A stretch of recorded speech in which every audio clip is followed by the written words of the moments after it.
ओम शांति। आज 27 मई 2025 के बाबा के अनमोल मधुर महावाक्य सुनेंगे। आज की मुरली से पहले गीत बजा है निर्बल की लड़ाई बलवान से। बाबा कहे यहाँ पर भी आत्मा कमजोर हो गई है तो माया के तूफान बहुत जोर से आते हैं। और माया के तूफान किनको लगते हैं ज्यादा?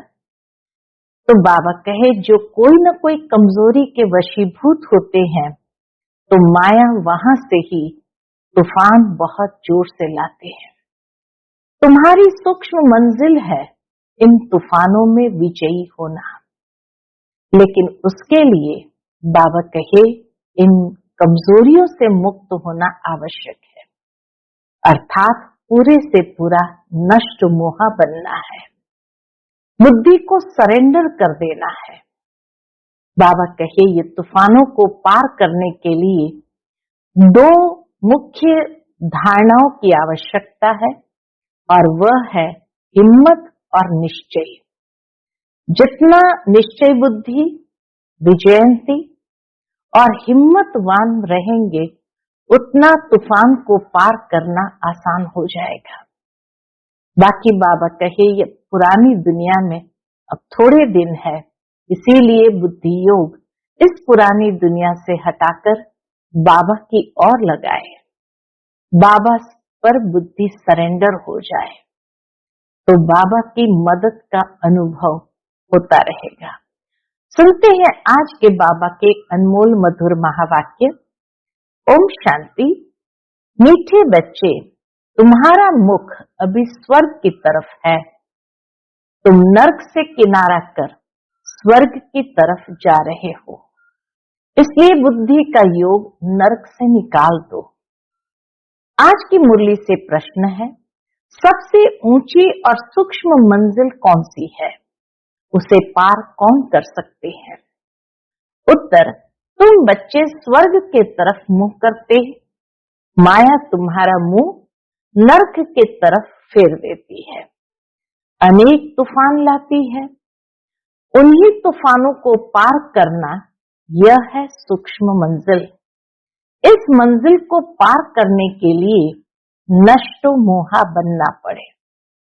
निश्चय और हिम्मत के आधार पर इसे पार कर सकते हो।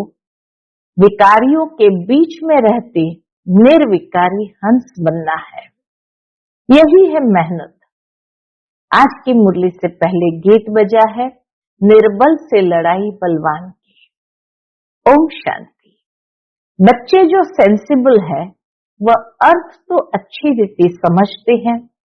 जिनका बुद्धियोग शांति धाम और स्वर्ग तरफ है उन्हों को ही तूफान लगते हैं। बाप तो अभी तुम्हारा मुंह फेरता है। अज्ञान काल में भी पुराने घर से मुंह फिर जाता है, फिर नए घर को याद करते रहते हैं। कब तैयार हो, कब तैयार हो।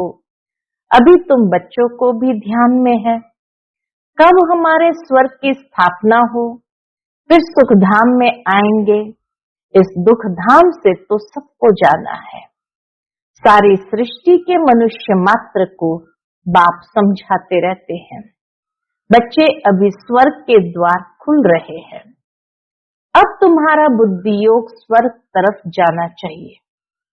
हेवन में जाने वाले को कहा जाता है पवित्र।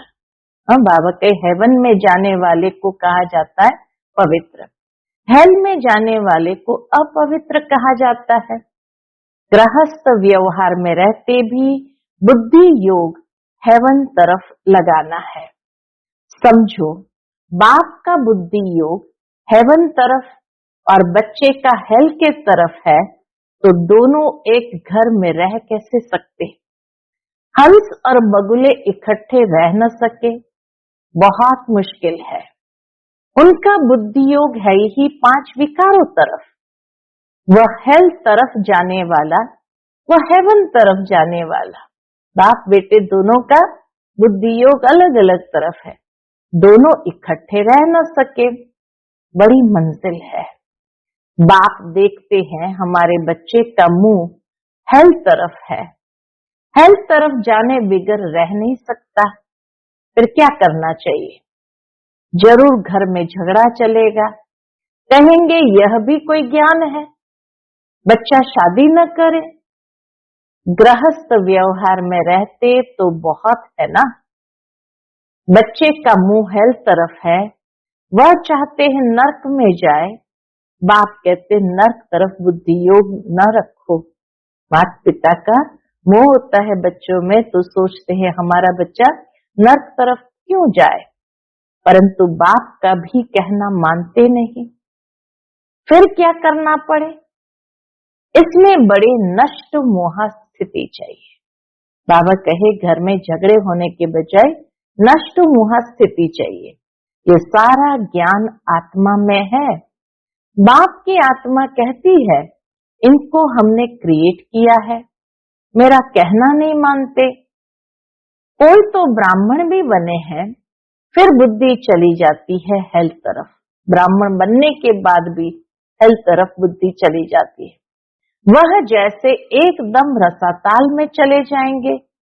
बच्चों को समझाया गया है, यह है ज्ञान सागर के दरबार, यह है ज्ञान सागर की दरबार। भक्ति मार्ग में इंद्र की दरबार भी गाई जाती है। पुखराज परी, नीलम परी, माणिक परी, बहुत ही नाम रखे हुए हैं, क्योंकि ज्ञान डांस करती है ना। किस्म किस्म की परियां हैं, वह भी पवित्र चाहिए। अगर कोई अपवित्र को ले आए तो दंड पड़ जाएगा। इसमें बहुत ही पावन चाहिए। ये मंजिल बहुत ऊंची है, इसलिए झाड़ जल्दी जल्दी वृद्धि को नहीं पाता है। बाप जो ज्ञान देते हैं उसे कोई जानते नहीं। शास्त्रों में भी ये ज्ञान नहीं है, इसलिए थोड़ा निश्चय हुआ, फिर माया एक ही थप्पड़ से गिरा देती है। तूफान है ना, छोटा सा दीवा, उनको तो तूफान एक ही थप्पड़ से गिरा देता है। छोटी सी आत्मा है, बाबा कहे अभी नए नए है, कमजोर है, तो एक ही थप्पड़ से माया गिरा देता है। दूसरों को विकार में गिरते देख खुद भी गिर पड़ते हैं। इसमें तो बड़ी बुद्धि चाहिए समझने की। ज्ञान को यथार्थ रीति समझने की बड़ी बुद्धि चाहिए। गाया भी हुआ है, अबलाओं पर अत्याचार हुए। बाप समझाते हैं बच्चे, काम महाशत्रु है, इससे तो तुम्हें बहुत नफरत आने चाहिए। बाबा बहुत नफरत दिलाता है, वैराग्य दिलाता है। बाबा बहुत नफरत दिलाता है। अभी आगे ये बात नहीं थी, हेल्थ तो अभी है ना। द्रौपदी ने पुकारा है, ये अभी की ही बात है। कितना अच्छी रीति समझाया जाता है, फिर भी बुद्धि में बैठता नहीं है। इतना बाबा समझाते, फिर भी बाबा कहे बुद्धि में बैठता नहीं। ये गोले का चित्र बहुत अच्छा है, सृष्टि चक्र का चित्र बहुत अच्छा है। गेट वे टू हेवन, इस गोले के चित्र से बहुत अच्छी रीति समझ सकेंगे। सीढ़ी से भी इतना नहीं जितना इनसे समझेंगे। दिन प्रतिदिन करेक्शन भी होती जाती है। बाप कहते आज तुमको बिल्कुल ही नया डायरेक्शन देता हूं। पहले से थोड़ी सब डायरेक्शन मिलते हैं। समय अनुसार बाबा पढ़ाई के रहस्य को भी खोलते जाते हैं। ये कैसी दुनिया है, इसमें कितना दुख है, कितना बच्चों में मोह रहता है। बच्चा मर जाता है तो एकदम दीवाने हो जाते हैं। अथाह दुख है, ऐसे नहीं कि शाहूकार है तो सुखी है। अनेक प्रकार की बीमारियां लगी रहती है, फिर हॉस्पिटल में पड़े रहते हैं। गरीब जनरल वार्ड में पड़े रहते हैं, शाहूकार को अलग स्पेशल रूम मिल जाता है। परंतु दुख तो जैसा शाहूकार को वैसा ही गरीब को भी होता है। सिर्फ उनको जगह अच्छी मिलती है, संभाल अच्छी होती है। अभी तुम बच्चे जानते हो, हमको बाप पढ़ा रहे हैं। बाप ने अनेक बार पढ़ाया है, बाबा ने आकर अनेक बार हमें पढ़ाया है। अपने दिल से पूछना चाहिए, हम पढ़ते हैं व नहीं? कितने को पढ़ाते हैं? अगर पढ़ाएंगे नहीं तो क्या पद मिलेगा? रोज रात को अपना चार्ट देखो, आज किसको दुख तो नहीं दिया? बाबा कहे अपना चार्ट रोज देखो, आज किसी को दुख तो नहीं दिया? श्रीमत कहती है कोई को दुख न दो और सबको रास्ता बताओ। जो हमारा भांति होगा उनको झट टच होगा, जो हमारे कुल का होगा बाबा कहे उन्हें ज्ञान की बातें टच होगी। इसमें बर्तन चाहिए सोने का, स्वच्छ बर्तन चाहिए अर्थात स्वच्छ बुद्धि चाहिए जिसमें अमृत ठहरे। जैसे कहते हैं ना, शेरनी के दूध के लिए सोने का बर्तन चाहिए क्योंकि उसका दूध बहुत भारी ताकत वाला होता है। उनका बच्चों में मोह रहता है, कोई को देखा तो एकदम उछल पड़ेगी, समझेगी बच्चे को मार न डाले।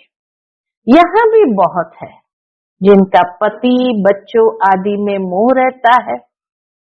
अभी तुम बच्चे जानते हो स्वर्ग का गेट खुलता है। कृष्ण के चित्र में बड़ा क्लियर लिखा हुआ है, इस लड़ाई के बाद स्वर्ग के गेट्स खुलते हैं। वहां बहुत थोड़े मनुष्य होते हैं, बाकी सब मुक्ति धाम में चले जाते हैं। सजाएं बहुत खानी पड़ती है। जो भी पाप कर्म किए हैं एक एक जन्म का साक्षात्कार कराते सजाएं खाते रहेंगे। धर्मराज ऐसे किसी को सजा नहीं देते। बाबा कहे हर जन्म के जो भी पाप बचे हुए हैं एक एक पाप का साक्षात्कार कराते सजाएं खाते रहेंगे, फिर पाए पैसे का पद पा लेंगे। याद में न रहने कारण क्या होता है, वे कर्म विनाश नहीं होते हैं। कई बच्चे हैं जो मुरली भी मिस कर लेते हैं। बहुत बच्चे इसमें लापरवाह रहते हैं, समझते हैं हमने नहीं पढ़ी तो क्या हुआ, हम तो पार हो गए हैं। मुरली की परवाह नहीं करते हैं। ऐसे को बाबा क्या कहते हैं? बाबा कहे ऐसे देह अभिमानी बहुत है, वह अपना ही नुकसान करते हैं। बाबा जानते हैं, इसलिए यहाँ जब आते हैं तो भी पूछता हूँ। मधुबन में जब बाबा के सन्मुख आते हैं तो भी बाबा पूछते हैं, क्या पूछते हैं? बहुत मुरलियां नहीं पढ़ी होगी, पता नहीं उनमें कोई अच्छी पॉइंट्स हो। पॉइंट्स तो रोज निकलती है ना। ऐसे भी बहुत सेंटर्स पर आते हैं, परंतु धारणा कुछ नहीं, ज्ञान नहीं। श्रीमत पर ही नहीं चलेंगे तो पद थोड़ी मिलेगा। श्रीमत पर ही नहीं चलते हैं तो बाबा कहे क्या पद पाएंगे? सत बाप, सत टीचर की ग्लानि कराने से कभी ठौर पा न सके। हाँ, अगर बच्चे मुरली मिस कर देंगे, बे अभिमान वश जरूर कोई न कोई ऐसी गलती हो जाएगी तो बाबा का नाम बदनाम होगा, बाप का नाम, टीचर का नाम, दोनों का नाम बदनाम होगा। तो बाबा कहे वो फिर ऊंच पद, ठौर माना ऊंच पद पा न सके। परंतु सब तो राजाएं नहीं बनेंगे, प्रजा भी बननी है। नंबरवार मर्तबे होते हैं ना, पूरी राजधानी बन रही, तो बाबा कहे नंबरवार तो होते ही है। सारा मदार किस पर है? सारा मदार है याद पर। जैसे बाप से विश्व का राज्य मिलता है, उनको याद नहीं कर सकते हैं। विश्व का राज्य देने वाला बाप, बाबा के उनको याद नहीं कर सकते। तकदीर में ही नहीं है तो फिर तदबीर भी क्या करेंगे, पुरुषार्थ भी क्या करेंगे? बाप तो कहते हैं याद के यात्रा से ही पाप भस्म होंगे, तो पुरुषार्थ करना चाहिए ना। बाबा कोई ऐसे भी नहीं कहते कि खाना पीना नहीं खाओ, यह कोई हठयोग नहीं है। चलते फिरते सब काम करते, जैसे आशिक माशूक को याद करते हैं, ऐसे याद में रहो। उन्हों का नाम रूप का प्यार होता है। ये लक्ष्मी नारायण विश्व के मालिक कैसे बने, किसको भी पता नहीं है। तुम तो कहते हो कल की बात है। ये राज्य करते थे, मनुष्य तो लाखों वर्ष कह देते हैं। माया ने मनुष्य को बिल्कुल ही पत्थर बुद्धि बना दिया है। अभी तुम पत्थर बुद्धि से पारस बुद्धि बनते हो। पारसनाथ का मंदिर भी है। बाबा कहे जैनियों में पारसनाथ का मंदिर भी है, परंतु वो कौन है ये कोई नहीं जानते। मनुष्य बिल्कुल ही घोर अंधेरे में है। एक तो जैनियों में पारसनाथ का मंदिर है, दूसरा शिव बाबा का मंदिर भी पारसनाथ के नाम से है। तो इसी बाबा कहे वो कौन है ये कोई नहीं जानते। मनुष्य बिल्कुल ही घोर अंधेरे में है। अब बाप कितनी अच्छी अच्छी बातें समझाते हैं, फिर हर एक की बुद्धि पर है। कितना धारणा होती है ये हर एक की बुद्धि पर है। पढ़ाने वाला तो एक ही है, पढ़ने वाले ढेर होते जाएंगे। गली गली में तुम्हारा स्कूल हो जाएगा, गेट वे टू हेवन। मनुष्य एक भी नहीं जो समझे कि हम हेल में हैं। अगर ये गेट वे टू हेवन लिखा है तो क्या हम हेल में हैं? और आकर पूछे, बाप समझाते हैं सब पुजारी है। पूज्य होते ही है सतयुग में, पुजारी होते हैं कलयुग में। मनुष्य फिर समझते भगवान ही पूज्य, भगवान ही पुजारी बनते हैं। आप ही भगवान हो, आप ही ये सब खेल करते हो। मनुष्य भगवान को कहता है आप ही पूज्य हो, आप ही पुजारी बनते हो, आप ही भगवान हो, आप ही ये सब खेल करते हो। तुम भी भगवान, हम भी भगवान, अब कुछ भी समझते नहीं। फिर सर्वव्यापी की बात आती, तुम भी भगवान, हम भी भगवान। बाबा कहे कुछ भी समझते नहीं, ये है ही रावण राज्य। तुम क्या थे, अब क्या बनते हो? बच्चों को बड़ा नशा रहना चाहिए। बाप सिर्फ कहते हैं मुझे याद करो तो तुम पुण्य आत्मा बन जाएंगे। बाप बच्चों को पुण्य आत्मा बनने की युक्ति बताते हैं। बच्चे, इस पुरानी दुनिया का भी अंत है। मैं अभी डायरेक्ट आया हुआ हूं, यह है पिछाड़ी का दान। एकदम सरेंडर हो जाओ। बाबा ये सब आपका है। बाप तो देने के लिए ही कराते हैं। बाबा तो मनुष्य का भाग्य बनाने के लिए ही प्रेरणा देते हैं कि सब कुछ बाप को दे दो, इनका कुछ भविष्य बन जाए। बाबा की चाहना तो यही रहती, इनका कुछ भविष्य बन जाए। मनुष्य ईश्वर दान पुण्य करते हैं, वह है इनडायरेक्ट। उनका फल दूसरे जन्म में मिलता है। यह भी ड्रामा में नूंद है। अभी तो मैं डायरेक्ट हूं। बाबा कहे अभी तो मैं डायरेक्ट हूं। अभी तुम जो करेंगे उनका रिटर्न पदम गुना मिलेगा। सतयुग में तो दान पुण्य आदि की बात नहीं होती। यहाँ कोई के पास पैसे है तो बाबा कहेंगे, क्या कहेंगे? अच्छा तुम जाकर सेंटर खोलो, प्रदर्शनी बनाओ। गरीब है तो कहेंगे अच्छा अपने घर में ही सिर्फ बोर्ड लगा दो, गेट वे टू हेवन। स्वर्ग और नर्क है ना, अभी हम नर्कवासी है, यह भी कोई समझते नहीं है। अगर स्वर्ग पधारा तो फिर उनको नर्क में क्यों बुलाते हो? बाबा कहे अगर स्वर्ग ही गया तो फिर नर्क में क्यों बुलाते हो? स्वर्ग में थोड़ी कोई कहेगा स्वर्ग पधारा, वह तो है ही स्वर्ग में। पुनर्जन्म स्वर्ग में ही मिलता है, यहाँ पुनर्जन्म नर्क में ही मिलता है। यह बातें अभी तुम समझा सकते हो। हाँ, बाबा कहे सबको समझाओ। भगवान वाच मामेकम याद करो, क्योंकि वही पतित पावन है। मुझे याद करो तो तुम पुजारी से पूज्य बन जाएंगे। बल स्वर्ग में सुखी तो सभी होंगे, परंतु नंबरवार मर्तबे होते हैं। बहुत बड़ी मंजिल है। बाबा कहे यह बहुत बड़ी मंजिल है। कुमारियों को तो बहुत सर्विस का जोश आना चाहिए।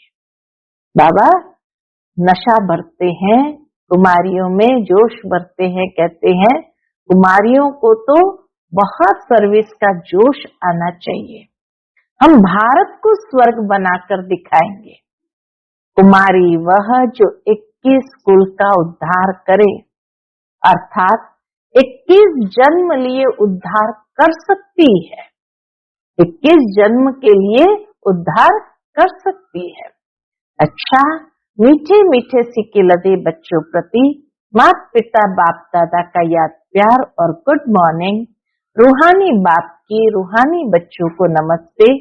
हम सब रूहानी बच्चों की रूहानी माता पिता बाप दादा को याद प्यार, गुड मॉर्निंग और नमस्ते नमस्ते। शुक्रिया बाबा, शुक्रिया। आज की मुरली से धारणा के लिए मुख्य सार है। पहली पॉइंट, इस पुरानी दुनिया का अंत है। बाप डायरेक्ट आया है तो एकदम सरेंडर हो जाना है। बाबा ये सब आपका है। इस युक्ति से पुण्य आत्मा बन जाएंगे। दूसरी पॉइंट, मुरली कभी भी मिस नहीं करना है। मुरली में लापरवाह नहीं रहना है। ऐसे नहीं हमने नहीं पढ़ी तो क्या हुआ, हम तो पार हो गए हैं। नहीं, ये देह अभिमान है। मुरली जरूर पढ़नी है। आज का बाप दादा का मधुर वरदान हम बच्चों के प्रति है। स्वयं को मोल्ड कर रियल गोल्ड बन हर कार्य में सफल होने वाले स्वपरिवर्तक भव। स्वयं को मोल्ड कर रियल गोल्ड बन हर कार्य में सफल होने वाले स्वपरिवर्तक भव। जो हर परिस्थिति में स्वयं को परिवर्तन कर स्वपरिवर्तक बनते हैं, वह सदा सफल होते हैं। बाबा कहे जो स्वपरिवर्तक बनते हैं वह सदा सफल होते हैं। इसलिए स्वयं को बदलने का लक्ष्य रखो। दूसरा बदले तो मैं बदलूं नहीं, दूसरा बदले या न बदले, मुझे बदलना है। हे अर्जुन, मुझे बनना है। सदा परिवर्तन करने में पहले मैं। जो इसमें पहले मैं करता वही पहला नंबर हो जाता है, क्योंकि स्वयं को मोल्ड करने वाला ही रियल गोल्ड है। रियल गोल्ड की ही वैल्यू है। आज का स्लोगन है, अपने श्रेष्ठ जीवन के प्रत्यक्ष प्रमाण द्वारा बाप को प्रत्यक्ष करो। अपने श्रेष्ठ जीवन के प्रत्यक्ष प्रमाण द्वारा बाप को प्रत्यक्ष करो। आज का व्यक्ति इशारा, रूहानी रॉयल्टी और प्यूरिटी की पर्सनैलिटी धारण करो। बाप समान बनना है व बाप के समीप जाना है तो अपवित्रता अर्थात काम महाशत्रु स्वप्न में भी वार न करे।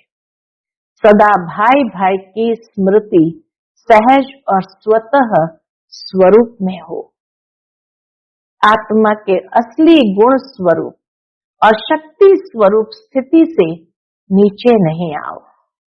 बाबा कहे आत्मा के असली गुण स्वरूप और शक्ति स्वरूप स्थिति से नीचे नहीं आओ। अच्छा, ओम शांति।